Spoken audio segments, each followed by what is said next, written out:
All right. Just to give an idea what things look like a little bit around here, but I'll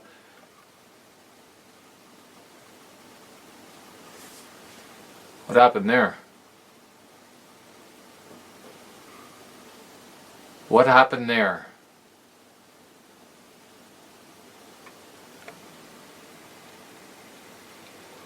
All right, we should be okay.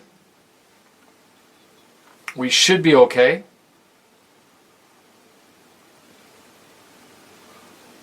Should be okay.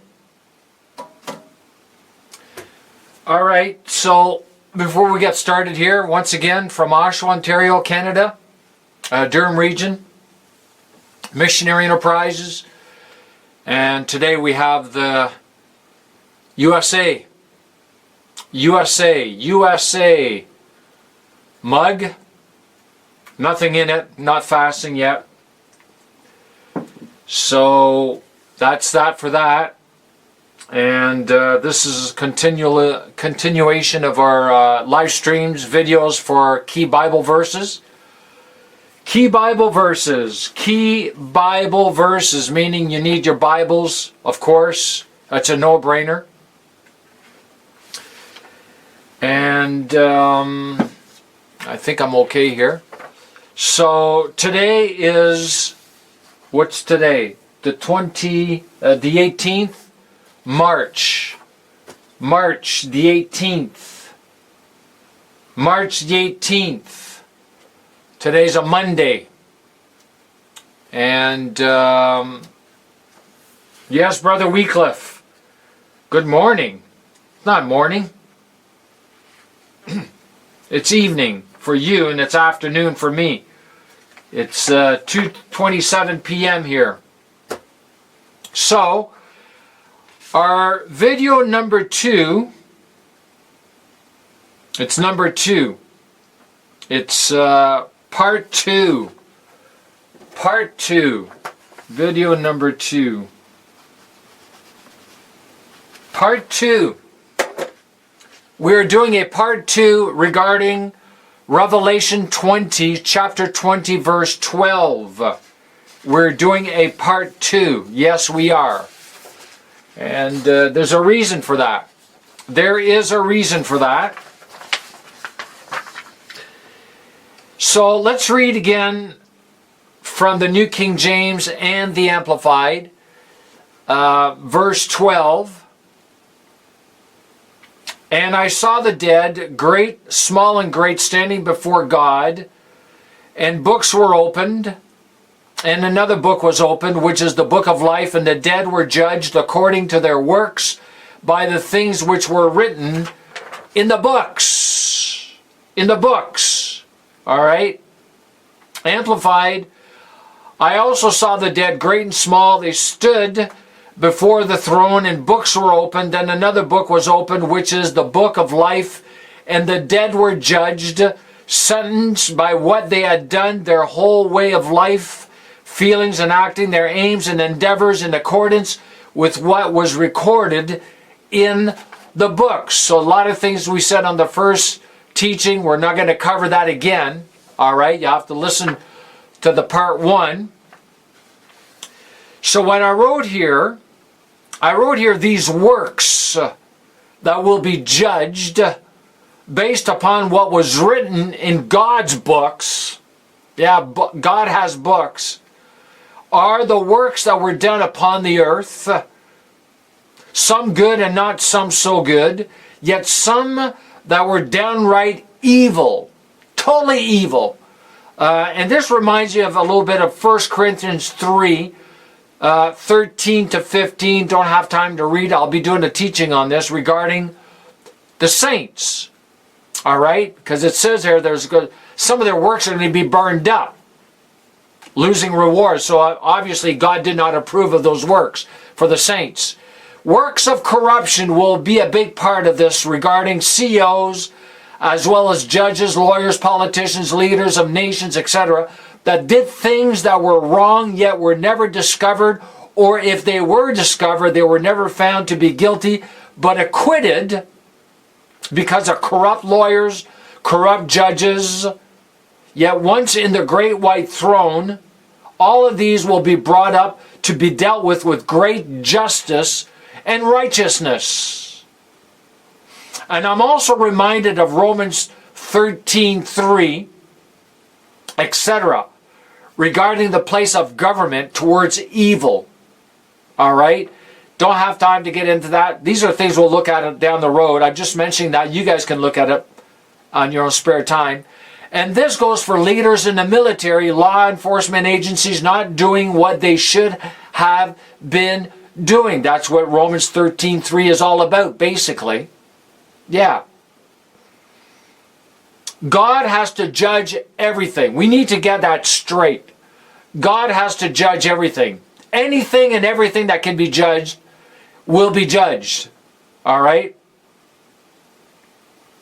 Even things that were judged in a fair manner upon the earth. Yes, they're not all corrupt, but there's a lot of corruption out there. But even things that were judged fair and square, all right, upon the earth, it has to be judged by God, since He judges very differently. Very differently, because God is all-knowing. He's all-seeing, and He's perfect in His knowledge. He's perfect, all right? He's beyond corruption. I mean, corruption is not even, there's not even an aspect, a grain of salt or sand when it comes to God and corruption. It just don't work. There's no corruption in God whatsoever. There's no darkness in God, the Word says. And corruption is part of darkness. I wrote here, even the works of the small, the less significant people will be judged on that grade. Yeah. It's not just the great, it says, the significant, but it's also the small, the less significant, or the insignificant, according to mankind. They need to be judged too. You know? Any and everything that was done with the human body, anything and everything that was done with the human body will be judged. Why? Because the human body was created by God and for God and His works, and not man's works. All right? This human body that I have, we all have one. It's a machine. It's a machine that will either bless or curse. Be a blessing or be a curse. And unfortunately, a big part of humanity have used this machine called the human body to inflict pain and suffering, corruption, misery. Yes, more than good. Yeah, unfortunately. Years ago, I heard a very well-known preacher saying that God did not have little black books. I heard that years ago. I won't mention his name. You guys would know him probably. He's an American preacher, big church, big following. But he said that God did not have little black books. And I think at that time, I believed him. To hold records of your wrongs done, or your wrongdoings. That's what he said. God don't have little black books. At that time I believed him, until I came across these words in verse 12, and books were opened, were judged according to their works by the things which were written in the books. So if God has books for the heathen, for the lost, I believe that God has books for the saints, because it says that our works will be judged in 1 Corinthians 3. That's the judgment seat of Christ. All right, so I believe there's going to be books there too. But either way, our works are going to be judged. All right, saved and unsaved. Everything that can be judged will be judged by and according to the written word, making man accountable to the written word, the Holy Bible, since He, God, gave His holy word to mankind in written form. This is something. This book here. Now I'm just going to mention 3 verses. Hebrews 4:12, Hebrews 4:12, 2 Timothy 4:2, and especially John 12:48. You know, this book here, this book we call the Holy Bible. This is the Amplified Bible. We're going to be judged by this book. Our works are going to be judged. Our works are going to judge us. We're going to look at that. But everything in this book, we're going to be judged by what's in this book. You know, a lot of Christians, they think when they get to heaven, they're going to have excuses. Well, I was sick. I was broke. I couldn't fulfill my calling because I was sick. I was broke. And Jesus is going to show you Matthew 8:17, by his stripes you were healed. Isaiah 53:5, which is found in Matthew 8:17. He's going to show you 2 Corinthians 8:9, that he was rich, yet for your sake he became poor, so that out of his poverty you might be rich. Yeah, so there's going to be no excuses. All right? And it's the same with the lost. Because it says that it's God's will for all men to be saved. So there's going to be no sinner accusing God. Well, you didn't do anything to save me. No, that's not going to show up on that day.